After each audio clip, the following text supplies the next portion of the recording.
Hi, I'm Yitzhak Berger. I teach Biblical Hebrew at Risha. Sefer Dvarim is known to be a sefer that represents the covenant between God and Israel, a renewal of that covenant that takes place before they enter the land and which is articulated by Moshe Rabbeinu. That sefer contains a recording of the history of Klal Yisrael, things that they did right and wrong, a long litany of mitzvot, but followed by Parashat Ki Tavo, our parsha, which contains what's in a way a kind of core of the renewal of this brit.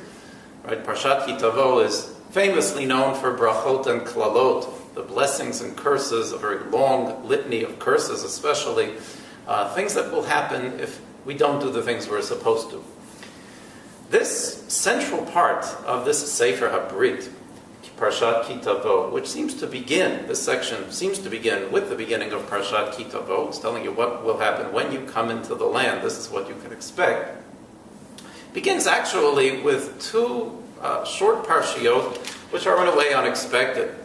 The first of these is what we call Mikra Bikurim, what the person is supposed to declare when they bring their first fruits to the temple.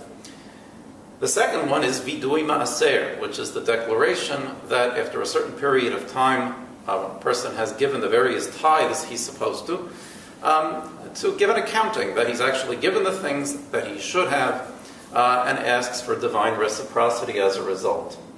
What are these two parshiot doing at the beginning of this section of Dvarim in its capacity as a Sefer HaBrit? If we think about it, in reality, it sounds like a very appropriate beginning to this section. Through all the other parts of the Sefer, which contain all kinds of mitzvot that some of which relate to one individual, some to other individuals, some to the klal more directly, many of which are more abstract. We begin this part of the Sefer with mitzvot that would have really hit home with people who lived in that agricultural kind of society and which are reflective of that reciprocal relationship between God and Israel. When they come into the land, the first thing they're supposed to do is recognize that God has done all of these things for them in the past. So that when those first fruits emerge, there needs to be a declaration that this comes on the heels of all the things that we say in Mikra Bikurim. God shows our forefathers. God brought us out of Egypt. God brought us to the point where we now have this produce that we can enjoy. And in turn, there's a declaration that it all comes from God, and so the gift of those first fruits is given to God at the Mikdash. As a result of that, there is a request. Now that I am acknowledging that God has done all this for me, there is an understanding, rather, that we need to do our part. This begins at the end of Mikra Bikurim and continues into the beginning of Vidui Ma'aser, the next parsha. Vidui Ma'aser starts in a very different way. It is a very different kind of declaration, because what's being declared here is not what God did for us, but the things that we hopefully successfully have done as a result of what He expects us to do. Right? He expects us to give certain masrot. He expects us to take care of the poor. He expects us to support the Leviim.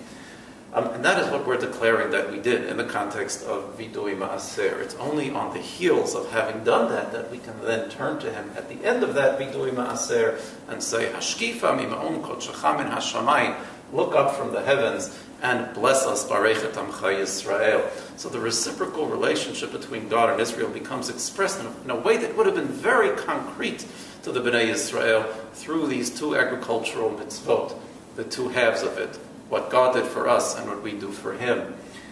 On the heels of that, we then read a short paragraph that appears right after Vidui Ma'aser, containing the phrases Et Hashem Emarta Hayom and Hashem Emircha Hayom.